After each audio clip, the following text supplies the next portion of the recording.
So, a couple weeks ago, I made a video on this monkey fist here. Just a 1-inch ball bearing, essentially with paracord tied around it. Pretty simple build. It's pretty hard. And I was working on, like, it'd be cool to have something like this, but bigger. And then I remembered several years ago, there was a video game called Watchdogs 2, and in it there's a weapon called the thunderball, which was basically the same basic concept of this. You had a weight with cord on it, only it was much larger. It was actually a pool ball, kind of like this one. I don't think it had the 8 on it, but every one I've seen where people made these, and a lot of people made them, they always seem to use the 8 ball, probably because the only one that you can get that's black, which the one in the game is. It also has like stickers and stuff, or decals, whatever. Maybe it's just painted on, I don't know. I always thought they kind of look like decals to me. But everyone seems to use, 8 ball. I've seen them tested and they do a lot of damage. I actually made one at the same time too. It's alright. My design is loosely based on the one made by a Greek gadget guru. To anyone who actually, used to watch him, I used to as well. Too bad he doesn't upload much these days. Kind of disappointing, he had some cool stuff. So, if anyone recognizes it, this is because I'm using his design, more or less. By more or less, I mean, yeah, I'm using his design. I just wanted to make my own video on it because I wanted to do it again. Maybe get a chance to play around with them again, because I really do like the concept. Never played the game. I don't really hear much about it. It's kind of one of those big when it came out, but then just disappeared. Maybe that's just me, though. I've been playing Fallout New Vegas for the past 5 years, so, Anyway, so the basic plan is, similar to that one, is you have a base pool ball, which these things are very hard. Like, yeah, these are actually pretty deadly on their own. I've actually heard people putting these in, like, socks and doing some pretty massive damage in a fight with them. So, yeah. I made one, and I managed to do quite a bit of damage with it, too. So I might actually use my old one for tests, just because I don't want to damage this one too much. I mean, I'll use this one for tests, of course, but some of the harder tests, I think I'll use my old one, just because I don't really care what happens to it.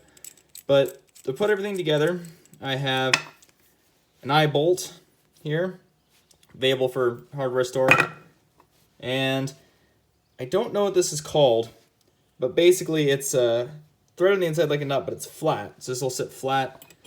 Basically, your pool ball will have a hole drilled all the way through it, with that sticking through it, and then this thread on the bottom to where it's flat.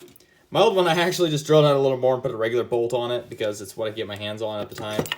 And, yeah, I think this is actually a larger size than the one I got. Oh, well. I'm pretty sure the pool will break long before that eye bolt does. So, I'm going to go and drill this hole out. I don't remember what size this is, and I know they come in different sizes, so just drill the hole out to fit this, and then I'm going to take one end of it and drill a little bit farther open, so this will slide through. And then probably file open a little bit to where this sinks in just a little bit. So I'm gonna go out to my drill press and see how hard it is to put put a hole through a sphere. And it's been a long time, so we'll see.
Okay, so a bit of a jump since you last saw.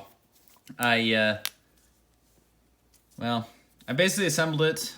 Sorry for not really showing much of it, but basically I just screwed that on. I actually think I took a pair of needle nose pliers, similar to, if I remember correctly, Greek Gadget Guru's video did something similar.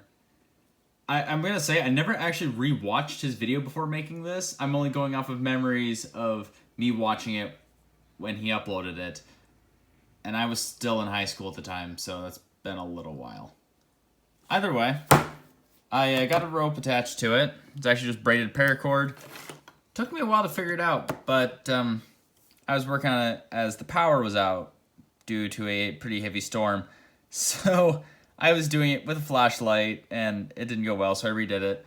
Was going to film it, but realized I don't have time because I need to have this done, like, today. So I did it up real quick. It's not the prettiest thing, but I think a lot of it has to do with the paracord kind of being a little bit kinked up. So I think as I play around with it a little bit, it should go about like the other one is. Try not to roll it off. On the other end here, I just have a steel ring. A lot of the ones I've seen, they use key rings, and that's what I use in my original. But if you're holding it, because I like to put my pinky in it, or, you know, like a finger or something, or even just as something just kind of push your hand against. Key rings are pretty small, they're flexible, and they just dig in your hand a little bit. This is a lot thicker, and I think just holds a lot nicer. No, I couldn't use it as a keychain, but I'm not going to use it as a keychain anyway. So, honestly, I'd kind of like to do this again and take the time and care to make something that's actually like a very devastating weapon. Because I'm not going to lie, this did not go smoothly. Courtesy of my crappy drill press. So, yeah, again, this is my second time doing it. I don't know if anyone even remembers these. You know, if you do, that's cool, I guess. I never played the game, so I guess I have nothing attached to beyond basically this weapon. But I think I'm going to go shut up now and go play around with this for a while. See what I can do. Well, I broke it. I'm going to have a pretty good bruise later.